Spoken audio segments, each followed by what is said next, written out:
Utiliser Photoshop et Excel pour générer automatiquement plusieurs fichiers à partir d'un bloc de variables. Ça peut vraiment faciliter les choses, surtout dans le cas où on aurait un catalogue à faire ou une mise en page multiple, mais qui reprendrait toujours la même forme, par exemple un album de finissant ou ce genre de choses-là. Donc dans Photoshop, si je commence, le nom des calques est très important. Donc, je vais nommer mon calque d'une façon là, sans espace, sans caractères spéciaux. Alors, par exemple, là où vont aller mes images, je vais appeler ça bloc image. Je vais faire juste un carré, c'est pas vraiment d'importance la couleur qui sera à l'intérieur. C'est juste un carré de substitution. Donc, ça va être mon bloc image. Ensuite, je vais me faire un bloc de texte. Évidemment, il pourrait y avoir plusieurs autres textes là-dedans ici. Et le nom de mon calque, donc, va être aussi important. Je vais l'appeler bloc underscore text. Évidemment, on peut l'appeler comme on veut. L'important, c'est d'avoir de la constance à l'intérieur de ça. Donc, j'ai ma mise en page ici. Je pourrais même, à la limite, mettre des effets sur cette mise en page-là. Et les effets resteraient. Bon, admettons que j'ai quelque chose comme ça. Ce que je vais faire, c'est que je vais sauvegarder mon document en tant que PSD, tout simplement. Ça, c'est fini pour la portion Photoshop ici. Ensuite, moi, ce que j'aurais, c'est que j'aurais plusieurs JPEG à placer. Donc, j'ai ces deux JPEG-là qui viennent se placer. Mettons que ce serait mes photos d'élèves à mettre dans mon album de finissant, par exemple. Et là, ce que je vais faire par la suite, c'est que je vais aller me créer un document Excel. Okay. Et là, dans mon document Excel, ma première ligne ici, ça va être le nom des variables.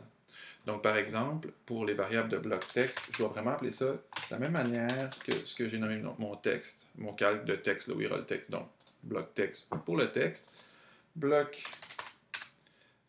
image, donc là, la case va être sensible, etc. Donc, bloc image, j'ai mis un S, je mets un S ici. Ça, c'est pour mon texte, ça, c'est pour mes images. Ensuite, qu'est-ce que je veux avoir? Donc, admettons, mon bloc texte, mon premier texte, ce serait image 1, par exemple. Ça, c'est ce qui irait dans mon texte pour l'image 1. Et pour mon bloc image, l'image qui correspondrait à image 1, ce serait mon JPEG qui s'appelle image1.jpg. Pour mon image 2, j'écrirais image 2.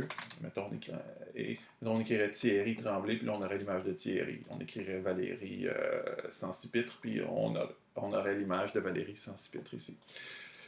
Donc, image 1, et je vais aller coller mon image 2 ici, parce que l'image qui correspond à l'image 2, c'est l'image 2. J'ai fait ça simple, j'ai deux images, image 1, image 2. Maintenant, dans Photoshop, qu'est-ce que je vais faire ici? Je vais attribuer les variables à ces blocs de texte-là, ici. Donc, je vais aller dans Image, Variable, et je vais aller définir mes variables. Donc, pour mon calque bloc image, qu'est-ce que ça va être? Ça va être, toujours dans l'onglet Définir, ici, ça va être un remplacement de pixels. Et là, le nom de ce remplacement de pixels-là, il faut que ce soit le nom de la variable que j'ai donnée dans mon document texte. Donc, je l'ai nommé pareil comme mon calque, donc bloc underscore image.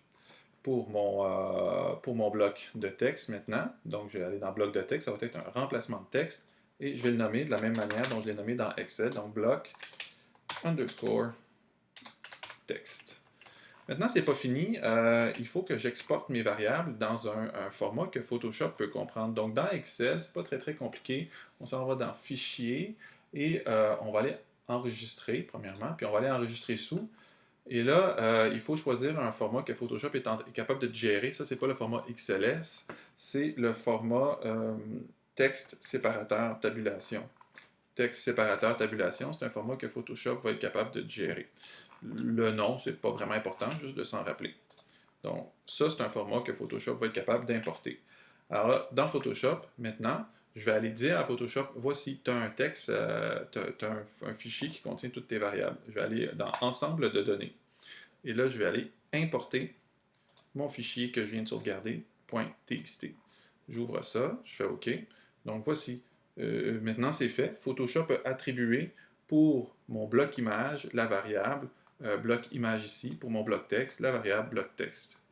Je vais faire appliquer, Puis là, je vais faire OK.